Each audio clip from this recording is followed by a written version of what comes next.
Ito po, breaking news. Sumuko po si Bong Revilla. Okay? Dahil nilabasan na po siya ng warrant of arrest at ito po ay hinarap. Sumuko po Sumuko po. Okay? Hindi siya nahuli. Lininlawin natin kasi ganyan po ang nangyari doon kay Torre. But ibang kwento yon kasi may sumuko tapos sinabi niya nahuli. Hindi po. Ito, sumuko. Okay? Tingnan po natin. Kasi meron din na namang kababalaghang ginawa patungkol dito kay Bong Revilla. Malakas ang loob niya na sumuko dahil alam niya inosente siya. Bayan na arrest warrant laban sa kanya. 9:57 PM kanina nang namataan natin ang pagdating ni Revilla dito sa PNP CIDG headquarters. Kasama niya ang kanyang kabiyak na si Cavite 2nd District Representative Lani Mercado at dalawang anak na sina Cavite 1st District Representative Jolo at Agimat Party List Representative Brian. Sa isang Facebook Live ngayong gabi, nanawagan si dating Senador Bong Revilla ng panalangin para sa kanya at para sa kanyang pamilya. Sinabi niya ito sa isang Facebook Live video pasado alas 9 ng gabi. Aniya, parang walang due process. Dagdag ni Revilla, haharapin niya ang kanyang kaso ng walang takot. Napakasakit po para sa akin at para sa aking pamilya. Yun lamang po, maraming salamat. Alam ko hindi ako papabayaan ng Diyos. Thank you po sa inyo lahat. Please pray for me. Grabe. Grabe po ang nangyari dito sa investigasyon sa Blue Ribbon. At alam naman natin, ako'y buong pagkataong naniniwala, inosente po ito si Bong Revilla. Pero wag po natin kakalimutan na ang style po talaga ng gobyernong ito ay i-divert para mapalayo sa mastermind. Kaya nga, hinaharap niya to ng buong tapang. Kasi nakita naman natin yung Blue Ribbon. Ganito rin ang nangyari. 'Di ba? Ganyan ang ginawa nila kay Pastor Kibuloy. Ganyan ang ginawa nila kay Tebes. Ganyan ang ginawa nila kay Bantag. Ganyan ang ginawa nila kay PRRD. Ang hinihingi lang naman ni Bong Revilla. Huwag na natin pag-usapan. Tama ba siya o mali ba siya? Ang pag-usapan natin, same din ng sinabi ko kay PRRD, kay Bantag, kay Tebes, kay Pastor Kibuloy. Alam ko, tama po sila. Alam po natin. Ako, sabi ko nga, inosente to si Bong Revilla. Pero dito na lang tayo mag-focus. Walang due process. Isipin mo, kanina lang na raffle kung sinong hahawak sa kaso ni Bong Revilla, biglang may warrant of arrest na. Alam natin na desperado na ang gobyerno. Pina-impeach na nga niya sarili niya eh. 'Di ba? Ganyan po sila. Talagang lahat gagawin nila para mapalayo sa mastermind. Ang daming binanggit kanila dun sa Blue Ribbon. Even yung secretary ng DPWH. Tinuturo sila. Bakit napunta kay Bong Revilla? At ang napakabilis naman. 'Di ba? Ang bilis nung pangyayari oh. At bakit siya lang? Sa dami ng tinuro, bakit siya lang? Meron ding ibang tinurong senador Hindi ko sinasabi na may sala yung ibang senador. Pero trinabaho to. Alam naman natin agad eh. Halata naman natin pag ang tao tinatrabaho. May mga senador din alam ko inosente. Pero pinag-iinitan din sila. Kaya lang mas matindi ang init dito kay Bong Revilla dahil ito, tinuloy-tuloy trinabaho. Alam naman natin kung saan galing dapat ang problema nandyan sa Congress eh. Sa lower house, ba tayo napunta rito? Ito po, may papakita ko sa inyo Dito pa lang makikita nyo na merong script sila. Dito pa lang makikita nyo, tinatrabaho po si Bong Revilla. Tingnan po natin. Ito po. Kanina, yung abogado na pinakita ko sa inyo, yung abogado ng First Lady, siya din ang nag-impeach doon kay Presidente Bongbong Marcos. Nakakapagtaka, di ba? Yung connection. Eto, isa pa to. Isa pa. Kapatid ng abogado ni Bernardo na nagturo. Etong Bernardo, eto yung tunay na di umano magnanakaw. Siya mismo.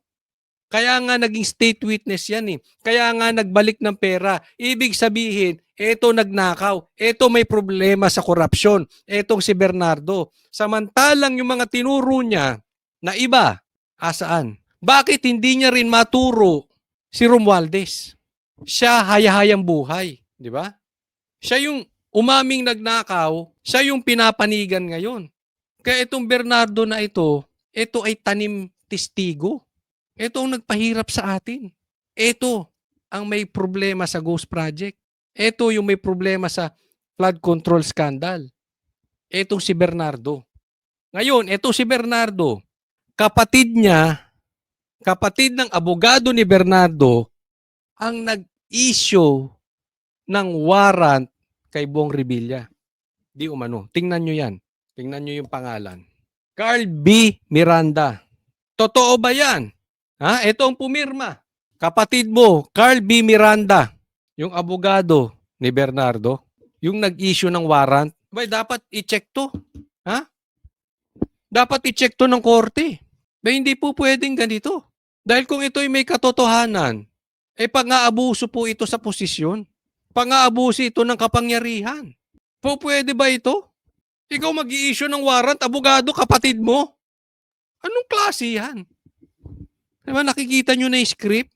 Kaya lang ang problema, hindi naman i-discuss ng ano yan eh, ng media. Kaya ako tinatanong ko, totoo ba na magkapatid kayo? Yun man nagtatanong lang. Kung walang katotohanan, i-deny nyo. Kung may katotohanan, aminin nyo. At sana ibalita rin to ng mainstream media. Diba? Yan po ang nakakasakit sa atin eh. Nawawala na yung due process. Ganon din naman kay PRRD. Hindi naman natin sinasabi na walang kasalanan si PRRD o hindi rin naman natin sinasabi na ililigtas siya ng batas. Ang magdidesisyon po nun korte. Pero padaanin lang sa tama proseso. Bakit binitbit agad dun si PRRD? Ganon din dito. Wag na natin pag-usapan kung inosente. Pero gaya na sabi ko, kayo naniniwala inosente to. Pero ang magdidesisyon yan, korte. Padaanin nyo lang sa tama. Bakit inaalis nyo due process sa Pilipinas? Ang tanong ko sa inyo, yung ginanap ba kanina dyan sa Blue Ribbon investigation? Napalapit tayo sa mastermind? Ito pang pag-issue ng warrant of arrest kay Senator Bong Revilla, napalapit tayo sa mastermind? O lalo tayong napapalayo? Tuloy po natin. Nitong Biyernes lang inihain ng Ombudsman sa Sandigan Bayan ang mga kasong graft at malversation through falsification of public documents. Bilis no, ngayong Biyernes lang. Anong araw pa lang? Biyernes lang hinain. Lunes, ni-raffle. Lunes din ng gabi, may warrant na, pambihira. Kaya nyo pa lang ng mabilisan eh. Bakit dun sa pag-iimbestiga dyan sa in aid of legislation dyan sa Blue Ribbon, napurnada kayo na napurnada, napatagal kayo ng napatagal. Hanggang ngayon, andun pa rin kayo sa mga bubwit. Laban kina dating Senador Bong Revilla at 6 na iba pa kaugnay sa umano'y 92.8 million peso Ghost Flood Control Project sa Pandi, Bulacan. Kaninang umaga, iniraffle ang mga kaso sa korte. 4th Division ang hahawak ng kasong graft sa pamumuno ni Justice Michael Frederick Musni. Ang malversation case na walang inirekomendang piyansa na iraffle sa 3rd Division kung saan chairman si Justice Carl Miranda. At bago mag-alas 6 ng gabi, nag-utos ng maglabas ng arrest warrant ang Sandigan Bayan. Ang bilis, ni raffle, Biyernes sinampa, Lunes ng umaga ni raffle, gabi. Ha? May warrant na. Oh, wala pang bail. Baka bukas ng pagkagising ko, meron ng death penalty. Meron ng electric chair. Baka lintik na yan. Martes ng gabi, huhusgahan na. Electric chair. Si Bong Revilla.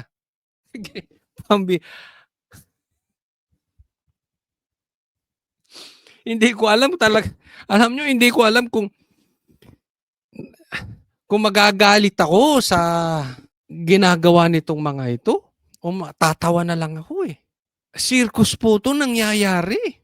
Alam mo, magkahalong galit tsaka magkahalong kakatawa. Kasi nakakagalit dahil sobrang abusado sila. Pero nakakatawa na Sobrang katanga nung pagkaka-script nila. Tanga direktor nitong mga 'to. May tanga talaga. Kung ito gagawa ng pelikula, napakalayo sa katotohanan. Ay nako. 3rd Division. Natukoy na may probable cause para ipaaresto si dating Senador Revilla at mga dating opisyal at kawani ng DPWH Bulacan 1st District Engineering Office na sina Bryce Hernandez, JP Mendoza, RJ Dumasig, Grabe ho, no? Yung nag-issue at nag-issue ng warrant, tapos yung nagpatunay na mayroong probable cause. Ang bilis! Parang hindi sa Pilipinas, no? Sa Pilipinas ba itong pinag-uusapan natin? Parang hindi Pilipino itong pinag-uusapan natin, ah. Anong nangyari? Biglang napabilis. Gahol ata kayo, mga brad. Tatanong lang, gahol kayo para makahuli? Dahil nangako ang presidente? Na-delay? Dahil sabi nyo may mga malalaking isda mahuhuli? Na merong hindi merry ang Christmas? So ngayon gahol kayo? Nagugumahol kayo? Pambira, oh. Emelita Huat, Juanito Mendoza at Christine Pineda. Naglawas na rin ang whole departure order laban sa 7. Sa kasong inihain ng ombudsman, Pati whole departure order. Si Saldico, ang bilis, nakaalis. Si Bunuan nga, nakaalis. Buti, bumalik eh. Kay Bong Revilla, may HDO agad. tahan sila ng pagsasabwatan para ilabas ang pondo para pampagawa ng flood control project sa Purok 5 Barangay Bunsuran sa Pandi. Pero nang inspeksyonin ng lugar, wala namang naitayong proyekto.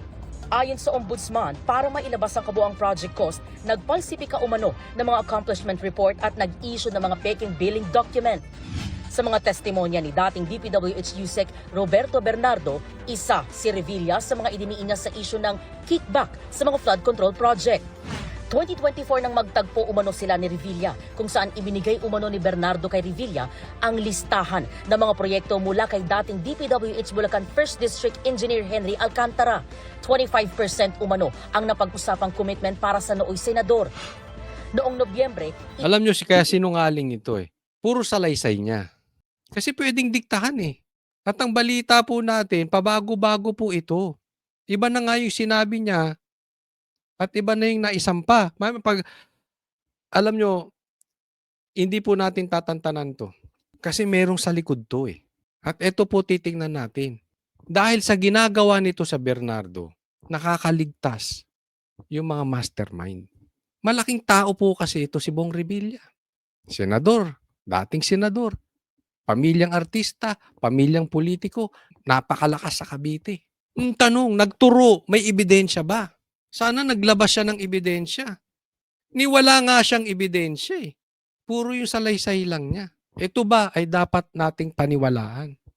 Ito ba, testimonya ni Bernardo, nakakatulong para matukoy ang mastermind o napagtatakpan ang mastermind?